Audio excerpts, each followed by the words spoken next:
प्रणब भाई कैसे हैं आप? नमस्ते। आप कैसे हैं? आदाब आदाब प्रणब भाई। जी प्रणब भाई, क्वेश्चन आपके ऊपर है sir. Is your religion better than Islam? Yes और नो? यस, बिल्कुल। यस। हाउ सर, कैसा? हाँ, नहीं, केवल हिंदू रिलीजन नहीं, दुनिया का कोई भी रिलीजन इस्लाम से अच्छा है। हाउ सर, कैसा? सनातन धर्म कैसा हाँ, मैं अच्छा है? बता रहा हूँ। तकिया नहीं, से। सनातन धर्म नहीं, दुनिया का सब जितना भी रिलीजन है सब इस्लाम से बेहतर है। दुनिया में 3000 धर्म है भाई। स्पेगेटी फ्लाइंग हाँ। स्पेगेटी मॉन्स्टर के बारे में जानते हैं आप? हाँ, हाँ, वो भी इस्लाम से बेहतर है। मैं बता रहा हूँ, आपको सुनना फ्लाइंग होगा ना। स्पेगेटी मॉन्स्टर, स्पेगेटी की जो खाना खाते हैं ना, उसको भगवान मान लिए, गॉड मान लिए। हाँ, वो भी बेहतर है। मैं बता रहा हूँ अच्छा कि ठीक। 1400 साल। हाँ, मैं बता रहा हूँ, 1400 साल से जो इस्लाम है, इस्लाम को कोई ह्यूमैनिटी में कोई कंट्रीब्यूशन नहीं है। आप कोई भी देख लीजिए, कोई वैक्सीन का इन्वेंशन हो या कोई साइंस के फील्ड में कंट्रीब्यूशन हो, हम्म या कोई इकोनॉमी में कंट्रीब्यूशन हो, कोई कंट्रीब्यूशन नहीं। हम्म इस्लाम जब से आया है, आप मुस्लिमों का कंट्रीब्यूशन देख लीजिए ह्यूमैनिटी में। आप हम्म नोबेल नोबेल प्राइज विनर देख लीजिए फिजिक्स में, एक भी नहीं है मुस्लिम। एक भी नहीं। हम्म। आज 1901 से आज तक 219 लोगों को फिजिक्स में नोबेल दिया गया, एक भी मुस्लिम नहीं है।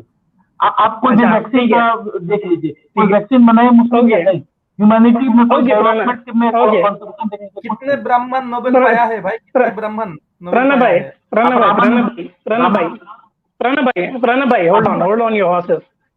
प्रणब भाई सुन लीजिए ना प्लीज, सुन लीजिए। मैं आपसे ये पूछ रहा हूँ, ग्रंथ के बारे में पूछ रहा हूँ, आपके धर्म के बारे में पूछ रहा हूँ, इंसान के बारे में नहीं। ठीक है, आपका ग्रंथ, हर आपके धर्म हमारे हमारे इस्लाम से, कुरान हदीस से कैसा अच्छा है? हाँ, मैं हर रिलीजन ने अपने आप को समय के साथ रिफॉर्म किया है, लेकिन इस्लाम ने 1400 साल से बिल्कुल रिफॉर्म करना ही नहीं चाहता है। हिंदुइज्म आप हिंदुइज्म जो हिंदुइज्म में कास्ट सिस्टम रिफॉर्म नहीं हुई ना भाई? कास्ट सिस्टम कहाँ है? कास्ट सिस्टम कहाँ लिखा हुआ है? कौन सा कास्ट सिस्टम स्क्रिप्चर में कास्ट सिस्टम लिखा हुआ है? मनुस्मृति, मनुस्मृति में है, वाल्मीकि रामायण में है, पुराणास में है, बहुत जगह आता है ना। मनुस्मृति में जाति कहाँ लिखा हुआ है? है ना, कास्ट सिस्टम है ना, ब्राह्मण क्षत्रिय को उसमें डिफरेंसेस बताए हैं ना। कितने डिफरेंसेस है दोनों वो के वो बीच में? वो जो वर्ण को और जाति एक है। वर्ण व्यवस्था और जाति व्यवस्था एक है। हाँ तो आप मुझे बताइए ना, आप मुझे बताइए कि कहाँ पर लिखा है आपके कोई भी ग्रंथ में कि एक लड़की को और एक शूद्र को वेद का ज्ञान लेना चाहिए और प्राप्त करना चाहिए, वेद का ज्ञान कहाँ लिखा है? हाँ, तो आप बता दीजिए, वेदा में से बता आप दीजिए कहाँ बताइए। ऐसा लिखा है कि। हाँ, बिल्कुल, वेद को सब पढ़ सकता आप है। आप ऋग्वेद पढ़ लीजिए, ऋग्वेद पढ़ लीजिए। कहाँ लिखा है? ऋग्वेद का अंतिम। हाँ, आप पढ़ लीजिए ना, ऋग्वेद का 10वां चैप्टर, जो लास्ट जो चैप्टर है उसका 191, उसका हम्म 2, 3, 4 लास्ट।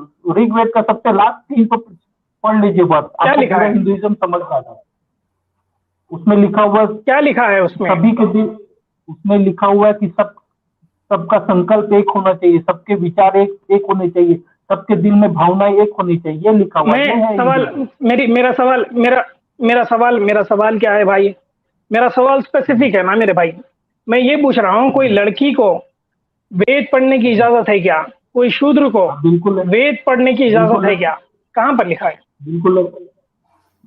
कहाँ वाल्मीकि है? कौन थे? वाल्मीकि कौन थे? कहाँ है? वाल्मीकि कौन थे? वाल्मीकि एक ब्राह्मण था। इसके ऊपर बड़े डिबेट्स है। कोई बोलता है शूद्र थे, कोई बोलता है ब्राह्मण थे। बड़े डिबेट्स है इसके ऊपर, बहुत डिबेट्स है इसके ऊपर। हाँ, तो मैं तो बता रहा हूँ ना, मैं ब्राह्मण भी हूँ, आज मैं क्षत्रिय भी हूँ, मैं वैश्य भी हूँ, मैं शूद्र हूँ, मैं चारों हूँ। एक साथ में चारों हूँ। एक मैं जब मिनट भाई, अभी आपसे हमारे यहाँ बात पर कर। हमारे यहाँ पर बहुत।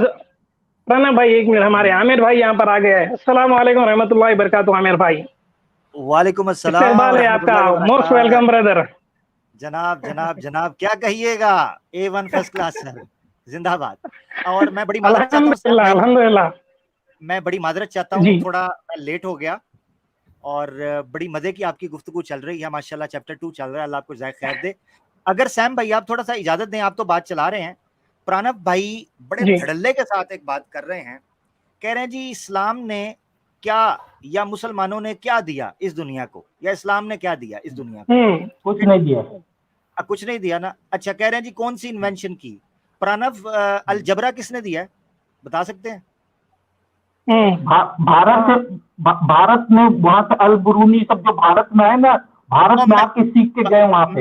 मेरी बात सुनो, एक मिनट मेरी बात सुनो, मैं जो पूछ रहा हूँ उसका जवाब देना। अलजबरा किसने दिया है? भारत में आए, सीख के गए, फिर वो अरब लेके गए। मैं पूछ रहा हूँ अलजबरा, मैंने ये पूछा है कहां से है, मैंने पूछा अलजबरा किसने। अभी मैं दूसरा सवाल बाद में करूंगा। अलजबरा किसने दिया बताओ? इंडियंस ने दिया हैं? इंडियंस ने दिया। अभी सुन लो जरा, अभी सुन लो, तुम्हारी हैसियत अभी पता चल जाएगी कि इस्लाम के ऊपर 10 जुबान निकाल के सिर्फ बोलना आता है या सबसे पहले पाई का वैल्यू किसने दिया आपको पता है? मैं बताता हूँ, मेरी बात सुनो। अच्छा मुझे ये बताओ, फादर ऑफ ऑप्टिक्स किसको कहा जाता है, कौन है? तुम कहीं एक दो चीज दिखा दोगे, लेकिन पूरा ह्यूमैनिटी में कंट्रीब्यूशन क्या है? जिसके ऊपर मैं तुम्हें जो पूछ रहा हूँ उसका बताओ, किसने दिया ऑप्टिक्स, किसने दिया? वाल्मीकि ने दिया। तुमने नोबेल प्राइज कितने जीता है फिजिक्स में? मैं पूछ रहा हूँ नोबेल प्राइज तो ये 400 साल 200 साल पीछे है। नोबेल प्राइज को गोली मारो। जो जिनकी बुनियाद, जिन फार्मूलाज के ऊपर नोबेल प्राइज जीत रहे हो ना, उसकी बुनियाद इस्लाम के तुम्हारे अब्बों ने रखी है। अब मुझे सीधी तरह बताओ, ऑप्टिक्स किसने दिया है, पता है? न्यूटन ने उसमें सबसे ज्यादा कंट्रीब्यूशन किया ऑप्टिक्स में। अच्छा मुझे ये बताओ, केमिस्ट्री के जो बेसिक रूल्स हैं, केमिस्ट्री के ऊपर जो बुनियादी, वो किसने रखी है बताओ? कितने नोबेल जीते हैं केमिस्ट्री में मुस्लिमों ने? क्या कंट्रीब्यूशन है केमिस्ट्री में? क्या कंट्रीब्यूशन है मुस्लिमों का? नासा में कितने मुस्लिम हैं? प्रणव आपने कितनी सैटेलाइट लॉन्च की है? मैं जो पूछ रहा हूँ उसका जवाब देना है। केमिस्ट्री का फादर किसको कहा जाता है? आपके पाकिस्तान में कितने सैटेलाइट लॉन्च किए हैं? ये पाकिस्तान शुरू हो गया अभी पाकिस्तान, पहले इस्लाम था। ये हमेशा यही बात करके जाता है पाकिस्तान। ये साइड पे करते हैं। मैं बताता हूँ। जी। अच्छा मैं एक चीज में रख देता हूँ। ये ना असल में एक्स मुस्लिम्स जो व्हाट्सएप यूनिवर्सिटी है, उसके अंदर टुनियों को ब्रेन वॉश करके ये कहा गया मुसलमानों ने कुछ दिया ही नहीं। मुसलमान आज अपनी उस मिराज से पीछे हट गए हैं, ये अलग बात है। ठीक है जी। मेरा एक आवाज़े हक के ऊपर एक क्लिप पड़ा हुआ है, मगरिब की तरक्की का राज, मगरिब की, वेस्ट का राइज एंड फॉल। उसमें बयान मैंने किया है कि वेस्ट ने जितनी तरक्की की है, जितनी तरक्की, ओरिएंटलिस्ट ने सिर्फ इस्लाम के बुग़्ज़ की वजह से, बायसनेस की वजह से, इस्लामोफोबिया की वजह से एक्सेप्ट नहीं किया। वरना जो पुराने ओरिएंटलिस्ट थे, जो उस वक्त यूरोप के नेसेस की बात करते थे, वो अरबी सीखने जब जाते थे उन यूनिवर्सिटीज के अंदर, बकायदा इसके ऊपर पूरे आर्टिकल्स लिखे हुए हैं कि उनको एकेडमीज का नाम दिया था उन मदारिस को जिसमें इस्लाम के साथ साथ मैथमेटिक्स, अलजबरा, अलॉगरिथम, आपके जो है वो एस्ट्रोलॉजी, एस्ट्रोफिजिक्स, जियोमेट्री, आपकी केमिस्ट्री, आपकी फिजिक्स, आपकी ऑप्टिक्स, आपकी मेडिसिन। अच्छा ये मुझे बताएं, ये जो सीजर्स हैं जिससे आज सर्जरी के ऑपरेशन किए जाते हैं, ये किसने दिए थे?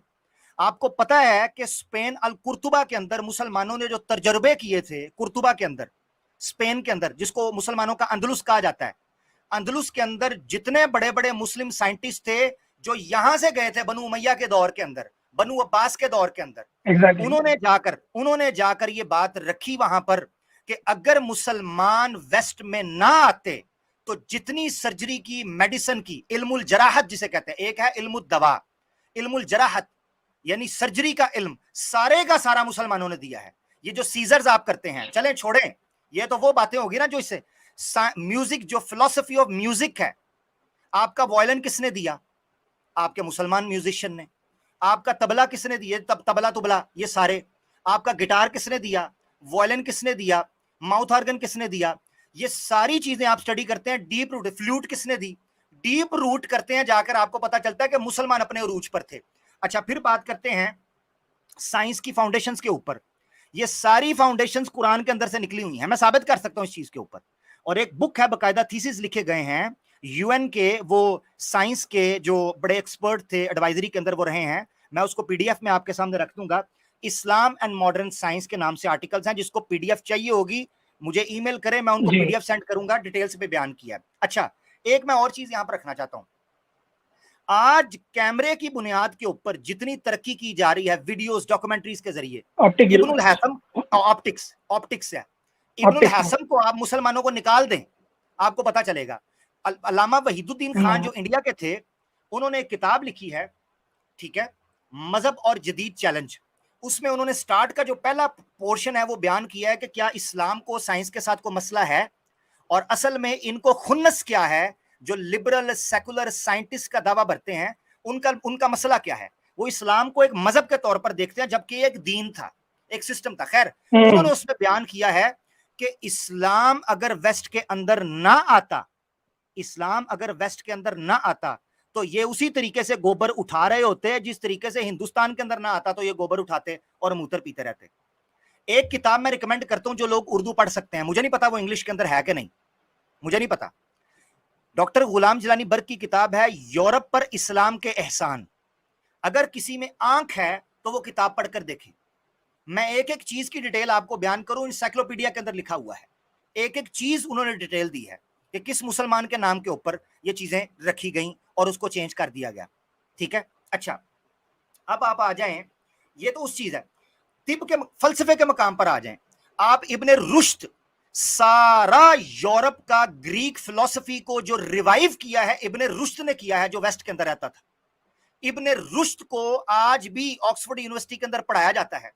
इब्ने तैमिया की आज भी बुक जो उसने अरिस्टोटेलियन लॉजिक के ऊपर रद्द किया था, किताब अर्रद अलल मंतकीयीन, इब्ने तैमिया जो 728 के मुतवफ़ा थे, वो हिंदुस्तान आए थे, हैं जी, वो शंकराचार्य से पढ़कर गए थे।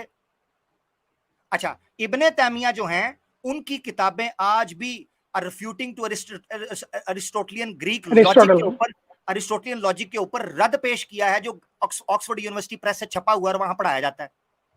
इमाम गजाली की किताबें, वहां पर इमाम गजाली की तहाफतुल फलासफा पढ़ाई जा रही है। अच्छा, इब्ने तैमिया की दर उतारिदिल अकल इंग्लिश के अंदर अभी ट्रांसलेट होकर उसके ऊपर वो ब्लॉगिंग थियोलॉजी जो है, एक नौ मुस्लिम है, न्यू मुस्लिम, उसका चैनल है यूट्यूब के ऊपर, ब्लॉगिंग थियोलॉजी, ठीक है जी, उसके चैनल के ऊपर पूरी एक डॉक्यूमेंट्री पड़ी हुई है जिसके अंदर इमाम इब्ने तैमिया की किताब को ट्रांसलेट करके बयान किया कि फिलॉसफी के अंदर और लॉजिक के अंदर किस तरीके से उन्होंने अरिस्टोटल को रिफॉर्म किया है, या वहां पर बयान किया क्या चीजें हैं। मैं हैरान होता हूं, ये कहते हैं कि हमने दिया क्या है, मुस्लिम दुनिया ने दिया क्या है। मुस्लिम एरा को अगर आप इन पिछले 1400 साल को दुनिया से निकाल दोगे ना, इन 1400 साल को दुनिया से निकाल दोगे तो सवाए डार्कनेस के आपके पास कुछ भी नहीं है, और इसको साबित कर सकते हैं हम उन बुनियादों के ऊपर। बहुत शुक्रिया, और भी बड़ी बातें थी। बिल्कुल बिल्कुल आमिर भाई, मैं कह रहा हूं और चीज याद आ गई, उस्तुरलाब जो है, उस्तुरलाब, इसको जरा सर्च कर लें, एस्ट्रोलॉजी के अंदर और कॉस्मोलॉजी के अंदर इसको इस्तेमाल किया जाता था उस्तुरलाब को। ये सबसे पहले मुसलमानों ने इन्वेंट की थी, जो स्पेन के अंदर यूज की जाती थी, और इस बुनियाद के ऊपर इब्ने हजम ने अपने अशार के अंदर जो दीवान लिखा उसके अंदर कहा कि जमीन जो है वो करवी शेप की है। कुरान का इस्तेदलाल भी किया और उस वक्त देखकर बताया कि जमीन जो है वो करवी शेप की है, सूरज जिस तरीके से इसके गिर्द घूमता है जमीन फ्लैट हो ही नहीं सकती। और ये जिस इमाम की मैं बात कर रहा हूं वो 4th सेंचुरी का है, उससे पहले की बातें। खैर, आप जाते जाएं सैम भाई, एक लंबी कहानी है, आप जाते चले जाएं आपको पता चले कि क्या चीज है। अच्छा, फिर अल-किंदी की तरफ आ जाएं, मैं कहता हूं नाम लेते चले जाएं, अल-किंदी की तरफ आ जाएं आप। एक और बंदा है मुझे उसका भी नाम ज़हन से निकल रहा है, इमाम राजी की तरफ आ जाएं, अल-किंदी का ही सिर्फ आप पकड़ लें, उमर ख़याम है मैथ्स के अंदर, आप आ जाएं, यानी नाम लेते चले जाएं, आपको पता चलेगा। मैं मिसाल के तौर पर भी एक लिस्ट जो है आपके सामने रख देता हूं। मसूदी है, इख्वानुस्सुफा है, इब्नुल हैसम है, अल-किंदी है, फाराबी है, अब्दुल लतीफ बगदादी है, तफाशी है, अल-खाज़नी है, अल-कर्रानी है, इब्नुल अव्वाम है, इब्नुल नज़्ज़ार है, अल-जाहिज़ है। तिब के अंदर मेडिसिन में आ जाए, ठीक है, यूहन्ना, हुनैन है, किंदी है, राजी है, सीना है, इसहाक मिस्री है, इब्नुल जज़्ज़ार है, अली अब्बास है, अबुल कासम अल-अंदलुसी है, हुस्से है, इब्न ज़हर है, दाऊद है, इब्नुल खतीब है, इब्न रुश्द है। अच्छा, आप उस वक्त की जो चीचक की बीमारी है उसके अंदर इसहाक बिन हुनैन है, साबित है, इब्न सोहल है, अल फखर अल गज़ारी है, इब्न तुफैल है, फाराबी, सीना असरुद्दीन, अल फखर राजी, इब्न अल खतीब, इब्न अल खम्मार, ईसा बिन ज़रआ, अबू ज़करिया यहया, इब्न तैमिया, अबू हय्यान, तफ्तज़ानी, उमर खय्याम, शहरस्तानी, अल गज़ाली, सोहरवर्दी, मुहक्किक तूसी, दवानी, मूसा बिन महमून, इब्न रुश्द। मैथमेटिक्स में आ जाएं, खवारजी, साबित बिन फुज़्ज़ा, अबुल वफा, अहमद बिन मोहम्मद सरखसी, अहमद बिन उमर अल कराबिसी, इब्न अल हैसम, हब्श अल हासिब, समूल, अब्बास बिन सईद, अबुल फजल, अबू मोहम्मद अल हलेबी, अली बिन अहमद, अबुल कासम अत्ताकी, अर राजी, मोहम्मद बिन लुर्रा, मूसा बिन शाकिर, अबू सहल वसीजन, किंदी, सीना, किस किस का, फरागनी, मैं नाम लेता चला जाऊं, इसके ऊपर किताबें लिखी पड़ी हुई हैं एक एक रेफरेंस के ऊपर, आपको पता चल जाएगा, आप नाम लेते चले जाएं। बहुत शुक्रिया आमिर भाई जी। ये भाई किताबों की किताबें हम रेफरेंसेस देते जा सकते हैं, 1 घंटा 2 घंटे 3 4 घंटे की हम लेक्चर्स कर सकते हैं इसके ऊपर कि क्या इन्वेंशंस किए हैं, क्या साइंस में क्या हाथ है हमारा, क्या मैथमेटिक्स में हाथ है हमारा, ऑप्टिक्स में क्या हाथ है, बायोलॉजी, साइंस, हर जगह पर इसके ऊपर 5 घंटे की स्ट्रीम्स कर सकते हैं। पर ये लोग जो है ना, जैसे प्रणव जैसे लोग हैं, इनको इसका ए भी नहीं आता है, ये बस क्वेश्चन फेंक कर यहाँ से भाग जाते हैं। तो मैं इनको ये ड्रैग करना भी नहीं चाहिए। देखिए अभी प्रणव की हालत क्या हो गई होगी, उसको फिर से पूछते हैं। हाँ प्रणव अन्ना, आप बताइए, नाम सुने? हाँ, समझ में आया कुछ? क्या समझे? जो नाम पता है, इतने सारे जो नाम पता है, ये दुनिया में इतने रिनाउंड क्यों नहीं है? सबको पता था। आपने जो बताया ना, तबला आपने बनाया, वो सच बताया, तबला बताया आपने। जी जी, इतने नाम, इतनी गुस्सा हुई है प्रणब भाई, इतनी बात हुई है अभी नामों की, आपके धोती में छेद हो गए होंगे अभी तक तो मेरे ख्याल से। अच्छा एक करिए आप जरा। इतने छेद हो गए हैं कि कंफ्यूज आ गए होंगे कि पादे कहां से और सांस कहां से लें। प्रभु पादा वाला पाद कह रहा हूं, सॉरी फॉर दैट। प्रणब भाई मुझे ये बताइएगा, आपने कभी ईमानदारी से यहां से इनकी ईमानदारी पता चल जाएगी। प्रणब भाई आपने कभी ख्वारिज़मी का नाम सुना है? हाँ सुना है, तो बस ठीक है, सुना तो है, फेमस है, बस कहानी खत्म। मतलब एक मिनट, अच्छा अब आप निकालेंगे, आपको जब मैं एक्सपोज करने जा रहा हूं तो आप निकालेंगे। एक्सपोज आपने छनकना करना है, जो पूछते हैं वो बताते नहीं। एक्सपोज आपने क्या करना है भाई? पाकिस्तान इंडिया शुरू कर देते हैं नोबेल प्राइज पे। नोबेल प्राइज जो 200-300 साल पहले शुरू हुए हैं, या चलो उससे पीछे कर लो। अच्छा मुझे बताओ, आइंस्टाइन जो है, एल्बर्ट आइंस्टाइन, एक मिनट सुनो, एल्बर्ट आइंस्टाइन का पता है आपको? एल्बर्ट आइंस्टाइन का नाम तो सुना है ना? हाँ, वो उसने आपसे सीखा है, इस्लाम से सीखा है। मैं बता रहा हूँ, सुने, ये 1.5 शाना नहीं, जो मैं पूछ रहा हूँ वो बताएं। एल्बर्ट आइंस्टाइन का पता है? अब बच्चा जानता है, आप नहीं जानते होंगे। अच्छा आप नहीं जानते यार, क्या ये आप जानते हैं? अच्छा मुझे ये बच्चा जानता है एल्बर्ट आइंस्टाइन को। आपको पता है? आप पता, हाँ, बच्चे को पता है। बच्चे को इसलिए पता है क्योंकि वो मुस्लिम नहीं है। मुसलमान होता तो फिर बच्चे को पता ना होता, क्योंकि ये इंटेंशनली प्री प्लान तरीके से मुसलमानों को साइंस के फील्ड से बाहर साइड पे करके उनके नामों को चेंज किया गया। और ये सिर्फ मुसलमानों के साथ नहीं हुआ। एल्बर्ट आइंस्टाइन को नोबेल प्राइज मिलने में खुद कितने ही क्रिश्चियंस, कितने पादरी और कितने ही एथियस्ट थे, उन्होंने उसको पुश कर रहे थे। पता है क्यों? क्योंकि उस वक्त यूरोप के अंदर ज्यूज के खिलाफ एक कैंपेन चल रही थी, ज्यूज के खिलाफ। तो एल्बर्ट आइंस्टाइन को पूरी प्लानिंग के तहत नोबेल प्राइज से पीछे रखा गया था। और ये मेरी बात नहीं है, जाके नेशनल ज्योग्राफिक चैनल की डॉक्यूमेंट्री है जीनियस, उसका सीजन 1 देख लें, किस तरीके से उसको उसके फेथ की वजह से पुश किया जाता था कि वो एक ज्यू है लिहाजा। और फिर बहाने बनाए जाते थे कि जी वो अप्लाइड फिजिक्स का या प्रैक्टिकल फिजिक्स का कोई प्रोफेसर नहीं है, वो थियोरेटिकल फिजिक्स का है, थियोरेटिकल फिजिसिस्ट है, इसलिए उसको आउट कर दो। आमिर भाई, टैलेंट अगर किसी के पास रहता है ना तो वो छुपता नहीं है। आप कितना नहीं ना, आप ये बोल रहे हैं नहीं छुपाना। अच्छा चलो, छुपा नहीं है प्रणव भाई। बीबीसी को मानते हो? बीबीसी को मानते हो? इंटरनेशनल है, बीबीसी को मानते हो? इंटरनेशनल है। बीबीसी को आप मानते होंगे, बीबीसी एक प्रोपेगेंडा चैनल है। तो फिर तुम मानते किसको यार? हाँ ठीक, ये न्यूज़ नेशन को मानते हैं आमिर भाई, न्यूज़ नेशन के अलावा कुछ नहीं जानते ये। न्यूज़ नेशन को मानते हैं। खैर इनको फाइट करते ये ये टाइम वेस्ट कर, इनको साइड पे कर दे। बीबीसी उर्दू के ऊपर एक प्लेलिस्ट है जहां पर उन्होंने मुस्लिम साइंसदान जो गुजरे हैं उनकी पूरी की पूरी रील बनाई है, ठीक है। और उसमें बीबीसी ये बयान कर रहा है कि ये वो साइंटिस्ट थे जिन्होंने यूरोप के ऊपर इन्फ्लुएंस किया, जिन्होंने अरब सिविलाइजेशन को डेवलप किया, जिन्होंने पूरी दुनिया के ऊपर अपनी छाप डाली।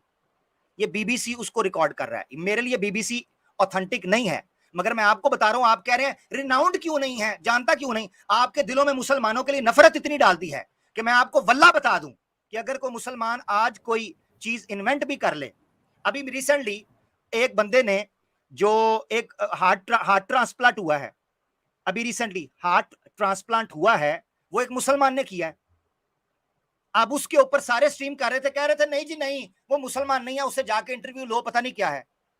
वो खुद कह रहा है मैं मुसलमान हूं, पाकिस्तानी है। हार्ट ट्रांसप्लांट किया, इतना बड़ा ब्रेक थ्रू हुआ है कि लाखों करोड़ों लोग जो कार्डियक अरेस्ट की वजह से मरते हैं, हार्ट अटैक की वजह से, उन लोगों की जान बच सकेगी। किस तरीके से मॉडिफाइड हार्ट पिक का लगाकर एक बंदे की जान बचाई गई है। वो मुसलमान था। बस कहते हैं जी हमारे कानों में आके फूंको कि किसी मुसलमान ने जनाब एक अंडा बना लिया है तो हमें आके कान में फूंको तब हम मानेंगे। अजीब बात है। बहुत शुक्रिया। बहुत बहुत शुक्रिया आमिर भाई। ये ऐसे ही है आमिर भाई, ये इनको कुछ पता नहीं रहता भाई। इनके ये एकेडमिक चीज बहुत आगे की चीज है, एकेडमिक से बहुत दूर है ये लोग। बिल्कुल ऐसे ही। इनको बस यही इसमें नॉर्मल बात करके इनको दफा कर देना चाहिए। इनके बस की बात नहीं है एकेडमिक डिबेट करना या डिस्कशन करना।